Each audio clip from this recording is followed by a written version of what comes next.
नमस्कार साथियों, एक बार वापस से स्वागत है आपका मेरे यूट्यूब चैनल पे। तो आज हम डिस्कस करने वाले हैं एजुकेशनल कोड फोर्सेस राउंड 159 जो कि डिवीजन 2 के लिए था। तो इसमें हम डिस्कस करेंगे ए, बी, सी और ई सवाल। चारों सवालों को बड़े अच्छे से पढ़ेंगे भाई, बड़े अच्छे से समझेंगे और करेंगे। अगर कहीं पे भी दिक्कत आ रही है तो मेरे से पूछेंगे, ठीक है ना भाई? तो चलिए सबसे पहले देखते हैं ए सवाल को। ए सवाल क्या बोलता है भाई? You are given a string consist of characters 0 and 1. In one operation, you can choose a position I from 1 to s mod s minus 1, where mod is the current length of the string s. Then you insert a character between the ith and the ith plus 1 characters of the s. If si is equal to si plus 1, you insert 1. अगर si is not equal to si plus 1, you insert 0. Is it possible to make number of zeros strictly greater than number of ones? तो सवाल सवाल ये बोल रहा है आपको एक बाइनरी स्ट्रिंग गिवन है भाई, 0 और 1 दे रखे हैं उसमें। आप क्या कर सकते हो, एक ऑपरेशन पे आप 1 से लेके मॉड s माइनस 1 के बीच में कोई भी पोजीशन चूज कर सकते हो और चेक कर सकते हो कि एस आई और उसके अगले वाले की वैल्यू क्या है। अगर वो बराबर आती है तो आप 1 इंसर्ट कर सकते हो, अगर वो बराबर नहीं आती है तो आप 0 इंसर्ट करोगे। तो हमें चेक करना है क्या हम नंबर ऑफ जीरोस को नंबर ऑफ 1 से ज़्यादा कर सकते हैं स्ट्रिंग में कितने भी ऑपरेशन लगा के। तो हमें बस दो चीज़ें दी हुई हैं, नंबर ऑफ टेस्ट केसेस और नंबर ऑफ एन। तो ध्यान से देखेंगे तो बहुत ही छोटे केसेस बन रहे हैं, और उन छोटे केसेस को अगर हम ढंग से ऑब्जर्व करें तो बस एक ही कंडीशन है। अगर वो कंडीशन सेटिस्फाई होती है तो हमेशा हम नंबर ऑफ जीरोस को 1 से बढ़ा सकते हैं, वरना नहीं बढ़ा पाएंगे। तो चलिए एक बार आईपैड पे चलते हैं, मैं क्या बोलना चाह रहा हूँ समझने की कोशिश करते हैं भाई। तो आपको एक बाइनरी स्ट्रिंग गिवन है।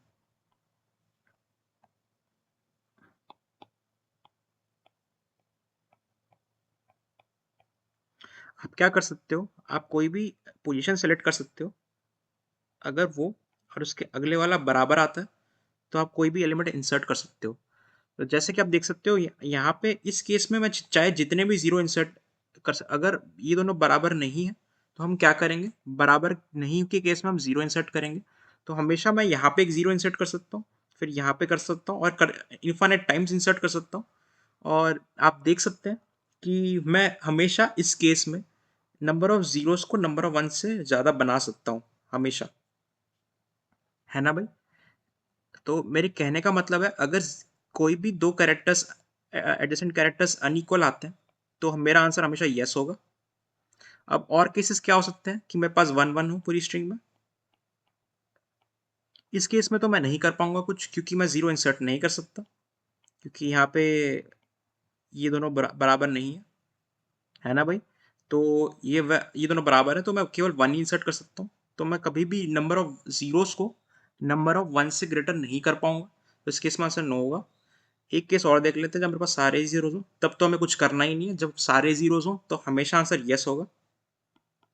तो आपको समझ में आ गया होगा, ये केस बन रहे हैं हमारे पास, है ना भाई? अगर हम एक लेंथ की बात करते हैं, एक लेंथ पे हम कोई ऑपरेशन नहीं लगा सकते। अगर हमारे सिंगल लेंथ वाली स्ट्रिंग जीरो है तब तो यस होगा, वरना नो होगा।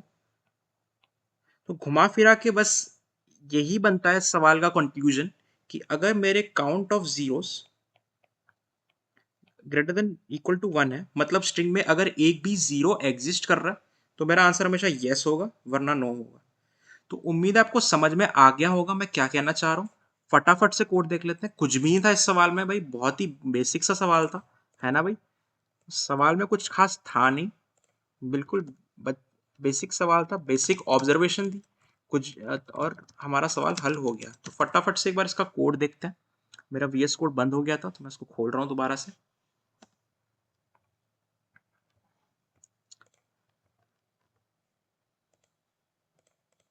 हाँ तो भाई मैंने स्ट्रिंग इनपुट कराई, और अगर मेरा काउंट एक भी जीरो अकर करता है उस स्ट्रिंग में तो मेरा आंसर यस होगा, वरना नो होगा। तो उम्मीद है आपको समझ में आ गया होगा। चलिए चलते हैं 20 सवाल की ओर, फटाफट से चलेंगे। 20 सवाल काफी लंबा है, करना कुछ नहीं है सवाल में। बहुत ही बेसिक सा सवाल है, केवल मैथ लग रही है सवाल में। मैथ लगाएंगे और सवाल को सॉल्व करेंगे। जैसे कि मैं देख पा रहा हूँ यहाँ उन्होंने बाइनरी सर्च का टैग लगाया, पर मैंने इसको मैथ से सॉल्व करा। एक बार सवाल पढ़ लेते हैं फटाफट से। मोनोकैर एक स्टूडेंट है बर्लिन स्टेट यूनिवर्सिटी का। तो मोनोकैर को स्टडी सब प्रोग्रामिंग पढ़नी है उसको, उसके पास एंड डेज है और उसके पास P पॉइंट्स हैं ऑन एंड डेज पे. There are two ways to earn points: completing practical tasks and attending lessons. For each task Monocar fulfills, he earns T points, and for each lesson he attends, he earns L points. तो बोल रहा है कि हमारे पास हम मोनोकार को lesson complete course complete करने के लिए P पॉइंट्स चाहिए n दिनों में. तो अगर वो एक टास्क कंप्लीट करता है तो उसको T पॉइंट मिलता है, लेकिन अगर वो एक लेसन कंप्लीट करता है तो उसको L पॉइंट मिलता है. Practical tasks are unlocked each week as he goes on. तो first task is download of day 1 and next on day 8 and so on. तो मतलब हर हफ्ते में उसको एक प्रैक्टिकल टास्क, उसके लिए प्रैक्टिकल टास्क अनलॉक होता है. वो प्रैक्टिकल टास्क तभी कर सकता है जब उसके लिए वो अनलॉक हो, वरना वो नहीं कर सकता. Each day from 1 to n there is a lesson which has can be attended by monocar, and every day monocar chooses to whether to study or rest whole day. When monocap decides to study, he attends a lesson and can complete no more than 2 tasks which are already unlocked and not completed yet. If monocap rests the whole day, he skips a lesson and ignores the task. तो कह रहा है कि मोनोकैप के पास हर दिन में 2 option है, या तो वो 2 लेसन और 2 टास्क और 1 लेसन करे, लेसन और 1 टास्क करे, या कुछ भी करे. पर वो एक दिन में 2 टास्क से ज़्यादा नहीं कर सकता. लेसन एक दिन में वो एक ही लेसन कर सकता है ना. तो दूसरा ऑप्शन ये है कि वो रेस्ट करे. तो अगर उसके पास 2 टास्क अवेलेबल होंगे तब भी वो 2 टास्क कर पाएगा उस दिन, वरना नहीं कर पाएगा, है ना. Monocaps to once as many days as of as possible. तो मोनोकैप चाहता है कि उसको ज़्यादा से ज़्यादा दिन खाली मिले. तो हमें कैलकुलेट करना है कि कितने नंबर ऑफ डेज, उस मिनिमम नंबर ऑफ डेज उसको काम करना पड़ेगा, या फिर कह सकते हैं maximum number of days when he rest. मतलब मैक्सिमम डेज निकालो जितने दिन वो आराम कर पाएगा. तो एक बार टेस्ट केस देख लेते हैं सवाल का, है ना.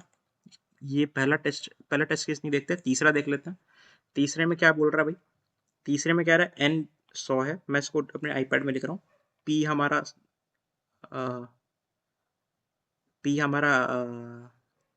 क्या ऑर्डर क्या दे रखा है इन्होंने. नहीं, तीसरा टेस्ट केस काफ़ी बड़ा हो जाएगा. चौथा टेस्ट केस देखते हैं अपन. हमारा n 8 दे रखा है भाई ना. पॉइंट्स हमारे 120 दे रखे हैं. और टास्क हमारा एक 10 दे रखा है. लेसन के पॉइंट्स हमें दे रखे हैं 10, और टास्क के पॉइंट हमें दे रखे हैं 20. तो ये हमें बताना है कि हमें कितने नंबर ऑफ डेज लगेंगे करने में. मतलब इसको इसके हिसाब से आंसर 0 है. इसका मतलब उसको 8 दिन लगेंगे, तभी वो सारे टास्क पूरे कर पाएगा. देखते हैं कैसे. तो मैंने यहाँ पे टेस्ट केस लिख लिया आप लोगों के लिए, है ना. वो हमारे पास 8 दिन है. पहले दिन पे उसके पास एक टास्क अनलॉक होगा, और 8वें दिन पे उसका दूसरा टास्क अनलॉक होगा, है ना भाई. ठीक, तो इतना समझ में आ रहा होगा कि उसके पास 2 ही टास्क हो पाएंगे. तो एक दिन में क्या कर सकता है, एक दिन में वो एक लेसन ले सकता है. मान लो लास्ट डे पे उसने एक लेसन अटेंड किया और 2 टास्क कंप्लीट कर दिए, तो उसके पास हो गए 50 पॉइंट्स. अब उसको 70 पॉइंट और चाहिए, तो उसको रोज एक लेसन लगाना पड़ेगा, और उसके पास कोई ऑप्शन ही नहीं है भाई. तो उसको ये भी दिन खाली नहीं मिला. तो 70 + 50 हमारा 120 हो गया, और ये हमारा इसके बरोबर आ गया जो हमें चाहिए था.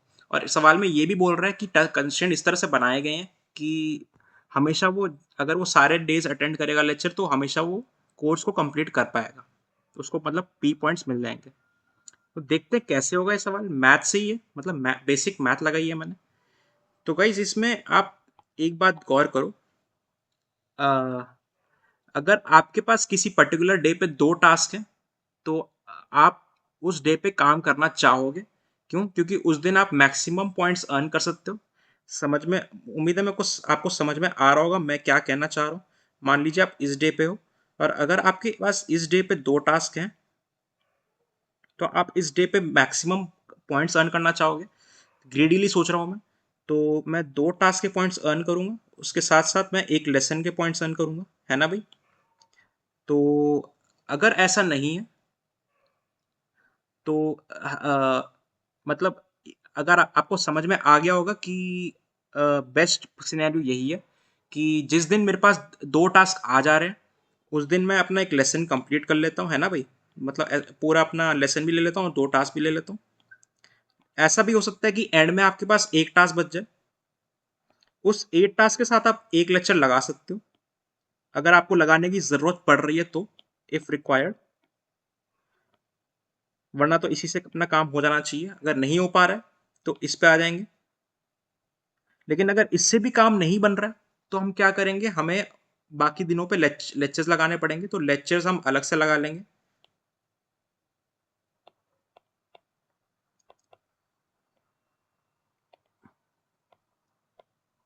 तो यार मुझको समझ, आप उम्मीद है आपको समझ में आ गया होगा कि मैं क्या कहना चाह रहा हूँ। दोबारा दोहरा देता हूँ आप लोगों के लिए।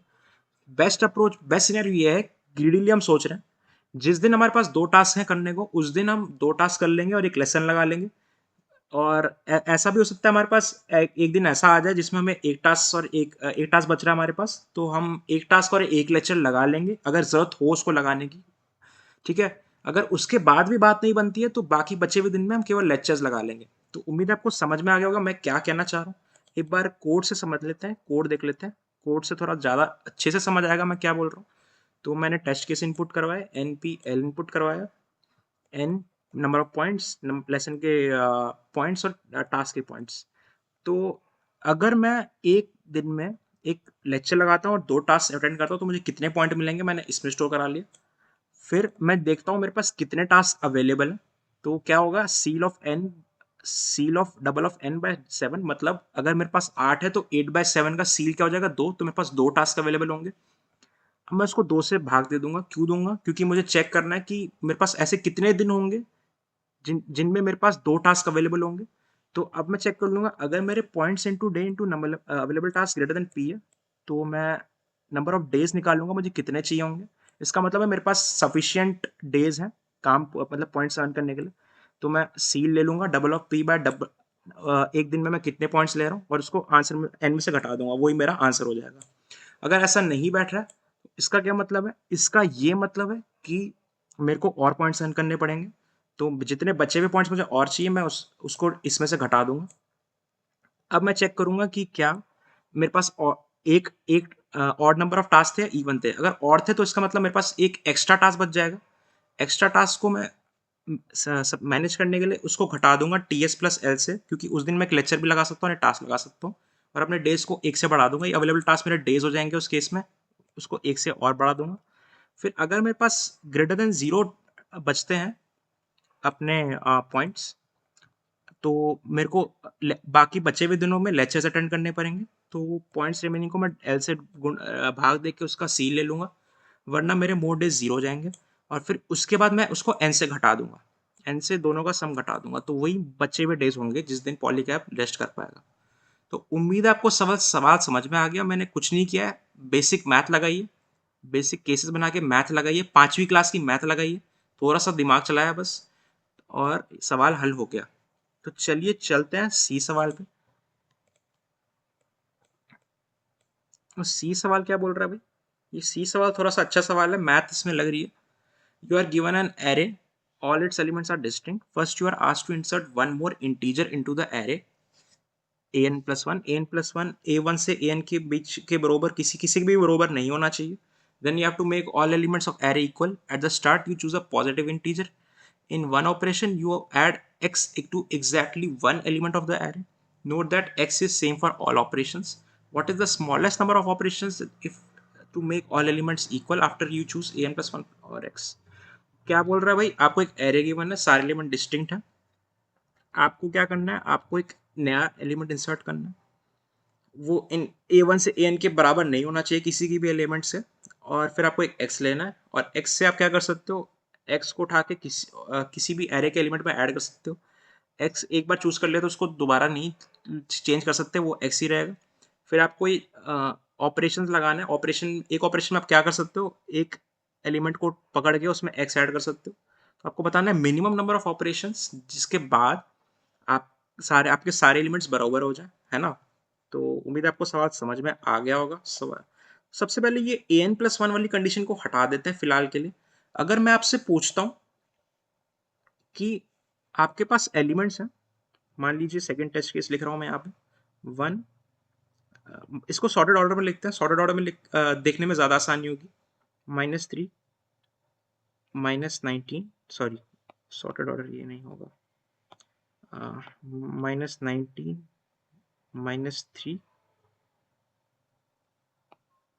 -15 -3 1 17। अभी के लिए an+1 की बात भूल जाओ, आपको बोल रहा हूँ कि कोई x चूज करो जिसके लिए मैं इन सब एलिमेंट्स को बराबर कर सकूं एक्स ऐड करके। तो क्या एक्स हो सकता है वो, उसके बारे में सोचते हैं, उसके बारे में बात करते हैं। एक बार वो एक्स हम सोच पाए तो इसके साथ हम कंडीशन लगा के देख लेंगे कि क्या n+1 हमें चूज करना चाहिए ताकि हमारा नंबर ऑफ ऑपरेशन मिनिमाइज हो जाए। तो गाइस इसका क्या मतलब है, इसका मतलब है पहली बात में अब हमें कोई एक्स चूज करना है जिसके लिए हम सारे एलिमेंट्स को बराबर बना सके। तो मान लीजिए मैं इसमें k1x जोड़ रहा हूँ, इसमें k2 जोड़ रहा हूँ, इसमें k3 जोड़ रहा हूँ, इसमें k4 जोड़ रहा हूँ, इसमें k5 जोड़ रहा हूँ, है ना भाई। तो x फिक्स है यहाँ पे। तो हमें क्या करना है, हमें हमें हमें यहाँ पे इंश्योर करना पड़ेगा कि k1 k2 k3 k4 k5 integers हो, कोई फ्लोटिंग वैल्यूज ना हो। तो ऐसा कब हो पाएगा, ऐसा तभी हो पाएगा जब हम एडजेसेंट एलिमेंट्स का डिफरेंस देखेंगे और उसका जीसीडी लेंगे, और उसका अगर जी डिफरेंस लेने के बाद सारे एलिमेंट्स का जीसीडी जो भी आएगा वही हमारा एक्स हो सकता है। एक्स या तो वो हो सकता है या तो उस जीसीडी का कोई फैक्टर हो सकता है, वरना कभी भी हम k1 k2 k3 k4 k5 को इंटीजर नहीं बना पाएंगे। आपको थोड़ा सा मुश्किल लग रहा होगा सोचने में, आपको समझने में कि मैं क्या कहना चाह रहा हूँ यहाँ पे। एक बार आपके लिए दोबारा दोहरा देता हूँ मैं क्या कह रहा हूँ। हमने पहले इस एरे को सॉर्टेड ऑर्डर में लिखा है, अब हमारा एक्स फिक्स है, और अब हम क्या कर रहे हैं, हम k1 x k2x k3x k4x k5x add कर रहे हैं। तो इतना तो समझ में आ रहा होगा कि k1 सबसे बड़ा होगा, फिर k2, फिर ऐसे करते करते k5 सबसे छोटा होगा। क्यों? क्योंकि हम जितना बड़ा एलिमेंट होगा उसमें उतनी कम वैल्यू ऐड करनी पड़ेगी ताकि उसको किसी नंबर के इक्वल बना सके, है ना भाई। और मैं ये कह रहा हूँ कि एडजेसेंट एलिमेंट्स का जो डिफरेंस रहेगा उसका जो जीसीडी होगा उसी का कोई फैक्टर हम एक्स ले सकते हैं, तभी हमारा आंसर एग्जिस्ट करेगा। ऐसा क्यों है भाई? ऐसा देखने के लिए हम इसी इसको थोड़ा सा और मैथमेटिकली लिखने की कोशिश करते हैं। तो यहाँ पे मैं लिखता हूँ -19 plus k1x is equal to A, -15 plus k2x is equal to A, -3 plus k3x is equal to A. ठीक है ना भाई। तो मैं कह रहा हूँ -19 plus k1x is equal to -15 plus k2x is equal to -3 plus k3x। ठीक है।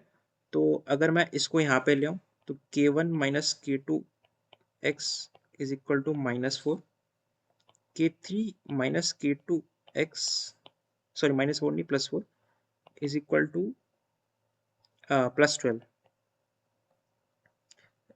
इसको मैं ढंग से लिख लेता हूँ।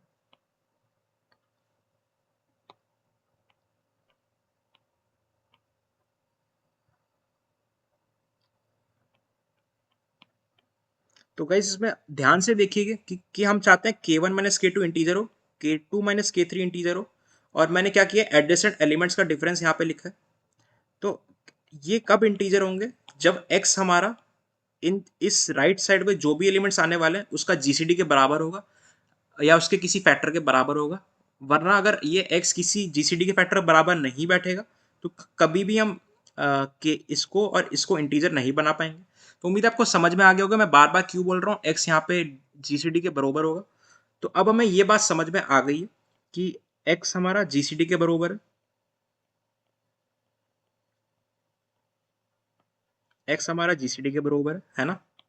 एरे को सबसे पहले सॉर्टेड ऑर्डर में लिख लेंगे ताकि सोचने में आसानी हो। अब हमें क्या करना है, हमें an+1 चूज करना है जिसके लिए हमें बेस्ट आंसर मिले। तो इसके लिए हम क्या कर सकते हैं, इसके लिए एक छोटी सी ट्रिक है, वो एक बार देख लेते हैं। सेकंड टेस्ट केस में ही वो ट्रिक दिख जाएगी आप लोगों को। एक बार मैं सेकंड टेस्ट केस दोबारा लिख लेता हूँ। सेकंड टेस्ट केस बहुत ही मजेदार टेस्ट केस है, उसी से हमारा सवाल हल हो जाएगा।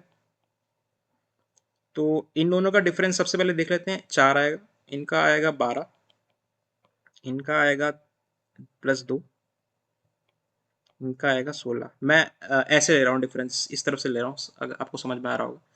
तो इनका अगर हम जीसीडी निकाले तो क्या आता है भाई? सॉरी ये 4 होगा। तो इसका जीसीडी हम निकालते हैं तो 4 आएगा भाई। 4 12 4 16, इनका जीसीडी 4 आएगा। जीसीडी, ठीक है, जीसीडी अगर आपको नहीं पता, एचसीएफ बोल रहा हूँ, 5वीं क्लास में पढ़ते हैं, उम्मीद है ये बताने की जरूरत नहीं है मुझे, है ना।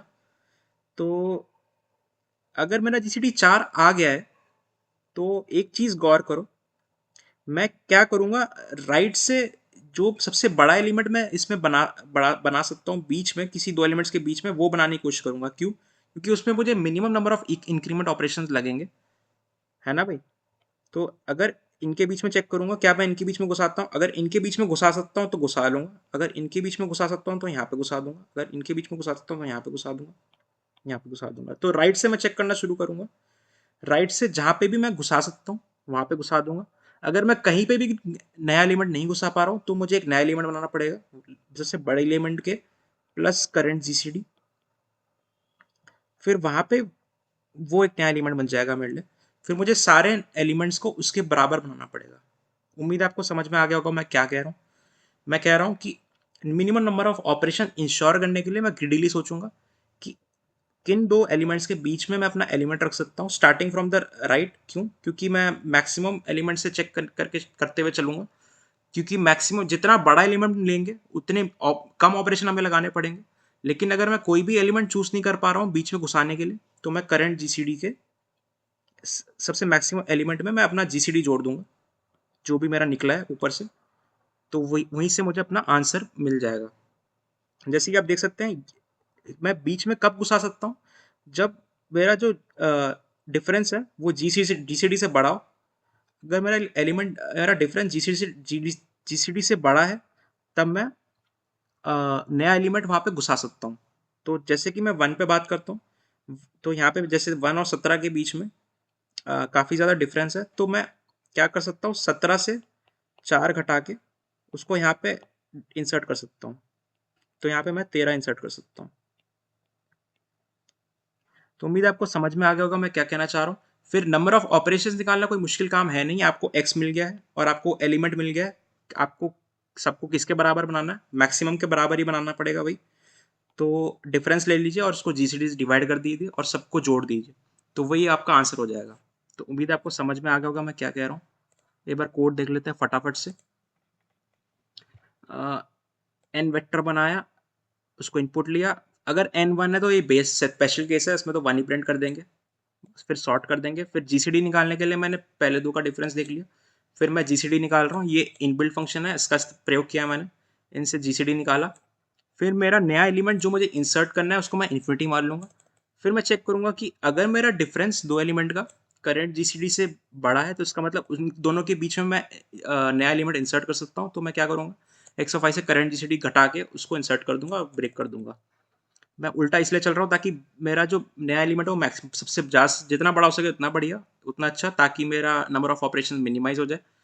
फिर अगर मेरा नया एलिमेंट इन्फिनिटी है, तो इसका मतलब मेरे को बीच में घुसाने को कहीं एलिमेंट मिला नहीं, तो मैं इसको मैक्सिमम एलिमेंट से करंट जीसीडी जोड़ के देख लूंगा और वो मेरा नया मैक्सिमम एलिमेंट बन जाएगा। मैक्सिमम एलिमेंट क्या होगा, maximum of x dot back और मेरा नया एलिमेंट। फिर हम आंसर को 0 से इनिशलाइज कर देंगे भाई, और उसके बाद मैं आंसर में अपना जोड़ दूंगा maximum element minus element divide by current GCD. तो इससे मुझे नंबर ऑफ स्टेप्स मिल जाएंगे कि हर एलिमेंट में मुझे कितने स्टेप्स लगाने पड़ेंगे ताकि वो उस मैक्स एलिमेंट के बराबर हो जाए। फिर मैं नए एलिमेंट के लिए भी ये चीज़ करूँगा, फिर आंसर को प्रिंट कर दूंगा। तो उम्मीद है आपको सवाल समझ में आ गया होगा। सवाल थोड़ा सा सोचना मुश्किल था, लेकिन अगर आप पेन पेपर चलाते थोड़ा मैथ से इक्वेशन बनाते तो आपको समझ में आ जाता कि जीसीडी की बातें हो रही है सवाल में, और आप सवाल कर लेते। सी सवाल के बाद चलते हैं ई सवाल पे। डी सवाल थोड़ा कठिन है, ई सवाल थोड़ा ज़्यादा आसान है। तो ई सवाल को देखते हैं। You are given N strings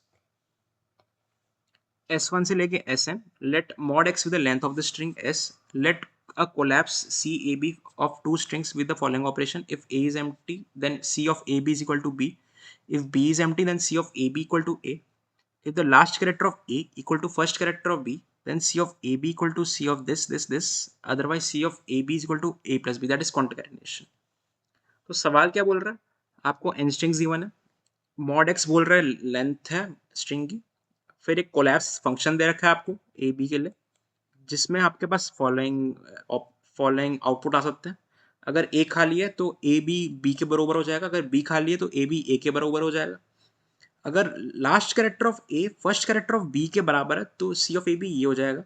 अगर आप इसको सिंप्लीफाई करके देखें तो इसका क्या मतलब बन रहा है, मैं आपको एक बार फटाफट से समझाने की कोशिश कर लेता हूँ कि क्या है। C of A B is equal to C of A one mod of A minus one B of two mod B.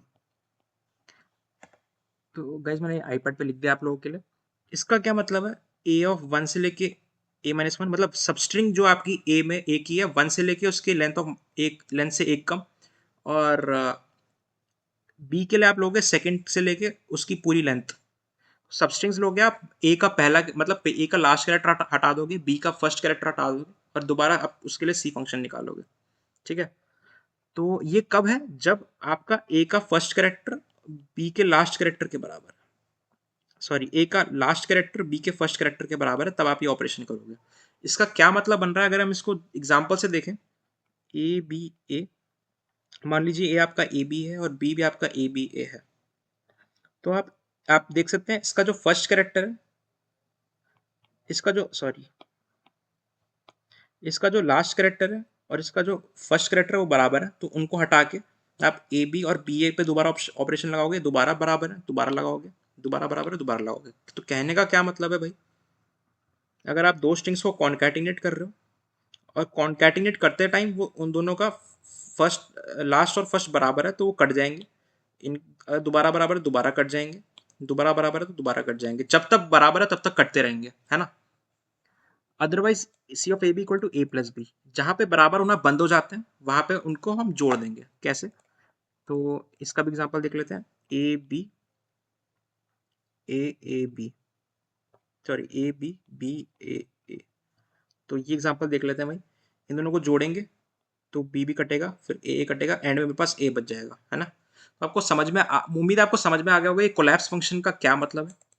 अब वो कह रहा है कि ये वैल्यू हमें कैलकुलेट करनी है, समेशन ऑफ आई वन से लेके एन तक, समेशन ऑफ जे वन से लेके एन तक, mod C S I comma S J of this. तो मैंने ये वैल्यू आपके लिए लिख दिया। तो हमें क्या करना है, ऑल पॉसिबल पेयर्स के लिए, ऑर्डर्ड पेयर्स के लिए, ऑर्डर्ड पेयर्स क्यों बोल रहा हूँ, क्योंकि S of I comma S of J और S of J comma S of I दोनों अलग अलग हैं। तो सब ऑर्डर्ड पेयर्स के लिए जो भी कोलैप्स ऑफ फंक्शन का लेंथ बनेगा उनका जोड़ करके हमें आउटपुट करना है ना। तो उम्मीद है आपको समझ में आ गया होगा सवाल क्या कह रहा है। सवाल को सोचने के बहुत सारे तरीके हो सकते हैं। मैंने इस सवाल को दोबारा सोचा स्ट्रिंग हैशिंग से। यार स्ट्रिंग हैशिंग में दोबारा नहीं बताऊंगा, मैंने अपनी पिछली ही वीडियो में डिस्कस किया स्ट्रिंग हैशिंग क्या होता है, मेरी एड कोडर के एडिटोरियल वाले वीडियो में। तो अगर आपको स्ट्रिंग हैशिंग के बारे में नहीं पता है तो उस वीडियो को जरूर रेफर करें, वरना आप सीपी एल्गोरिथम से भी स्ट्रिंग हैशिंग के बारे में का आर्टिकल पढ़ सकते हैं। तो मुझे ये निकालना है ना भाई। तो मैं इस सवाल में क्या अप्रोच लगाने वाला हूँ वो देखते हैं। तो यार इसमें हमें एक स्ट्रिंग का तो सफिक्स देखना है, ए स्ट्रिंग का क्यों, क्योंकि हम ए को पीछे से देख रहे हैं, और एक स्ट्रिंग का प्रीफिक्स देखना है क्योंकि दूसरी स्ट्रिंग को हम आगे से देख रहे हैं।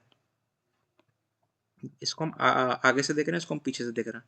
तो हम क्या कर सकते हैं भाई, हम सबसे पहले हर स्ट्रिंग के लिए प्रीफिक्स हैश निकाल के रख लेते हैं। क्यों, क्योंकि ए स्ट्रिंग हमें आगे से देखनी है, ए स्ट्रिंग को हमें पीछे से देखना है और बी को आगे से देखना है। तो सबसे पहले हम क्या करेंगे, प्रीफिक्स हैश निकालेंगे हर स्ट्रिंग के लिए और उसकी फ्रीक्वेंसी मेंटेन कर लेंगे। क्या कहना चाह रहा हूँ, मतलब मान लीजिए मेरे पास ये सैंपल केस है ए बी बी है, तो मैं क्या करूँगा, मैं प्रीफिक्स हैश निकाल लूँगा इस पॉइंट के लिए, फिर इसके लिए और इसके लिए, और उसकी फ्रीक्वेंसी स्टोर करा लूँगा। फिर दोबारा काम ये मैं इसके लिए भी करूँगा, इसकी इसकी इसका प्रीफिक्स हैश निकाल लूँगा, फिर इसका निकालूंगा और उसकी फ्रीक्वेंसी स्टोर कर लूँगा। सबकी फ्रीक्वेंसी मैं एक साथ स्टोर कर लूँगा। क्यों, तो एक साथ स्टोर करने का क्या मतलब है, अगर ए बी मेरा इसमें आ रहा है और इसमें भी आ रहा है तो F of A B is equal to 2 हो जाएगा मेरे केस में, और where F is the hash function. तो ये मैं मैप में स्टोर करा लूँ, चाहे डिक्शनरी में करा लूँ, चाहे कहीं भी करा लो, ठीक है ना भाई। फिर सेम काम मैं इसके लिए भी करूँगा, ये काम मैं हर स्ट्रिंग के लिए करूँगा, प्रीफिक्स हैशेस निकाल के उसकी फ्रीक्वेंसी स्टोर करा के रख लूँगा अपने पास। इसका क्या फ़ायदा होगा, इसको अभी आगे देखते हैं। तो अब अगर मान लीजिए हमारी, अब हम मान लीजिए समेशन निकालना है हमें, i1 से लेके n, j1 से लेके n, mod of C I C comma A S I S J. अगर मान लीजिए थर्ड, जो हमारे कोलैप्स फंक्शन की थर्ड कंडीशन है, वो कभी भी सेटिस्फाई नहीं होती है, मतलब हमें कैंसिलेशन करने की जरूरत नहीं पड़ती है।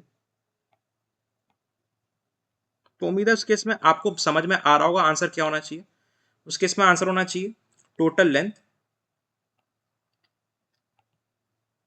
Plus N into S I. अगर हम S I equal to A मान रहे हैं, तो उस केस में उस उसका जो टोटल लेंथ, उसका जो टोटल लेंथ आना चाहिए, वो आना चाहिए total length plus N times S आई।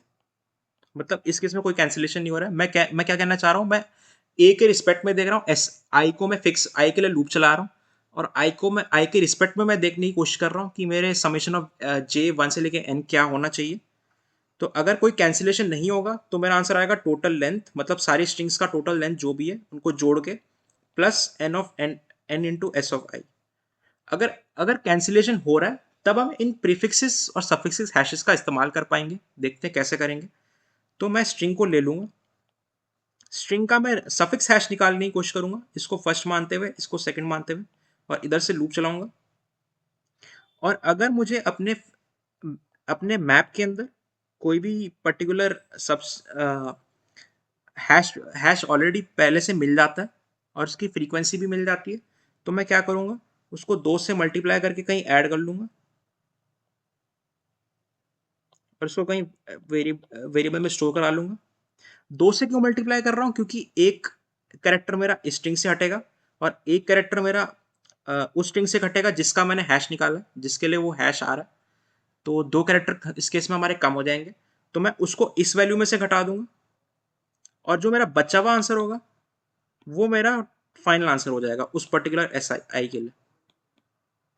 तो यही काम मैं S1 से लेके Sn तक करूंगा। सबके लिए मैं ये चीज़ करूंगा। सबसे पहले इसको फाइनल आंसर मान लूंगा, फिर मैं सफिक्स हैशेस निकालना शुरू करूंगा उस SI के लिए पीछे से।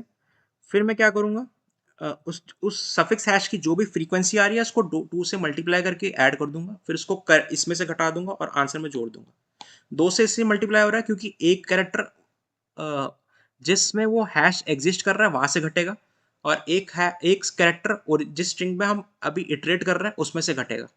तो उम्मीद है आपको समझ में आ गया होगा मैं क्या कहना चाह रहा हूँ। थोड़ा सा कठिन सवाल है, स्ट्रिंग हैशिंग का कंसेप्ट लग रहा है। स्ट्रिंग हैशिंग अगर आपको नहीं पता है तो पढ़ें उसके बारे में। तो फटाफट से कोड देख लेते हैं भाई इसका। तो यहाँ पे थोड़ा मॉड बड़ा लीजिए क्योंकि हैशिंग यहाँ पे हो सकता है फेल हो अगर आप छोटा मॉड रखेंगे अपने पास।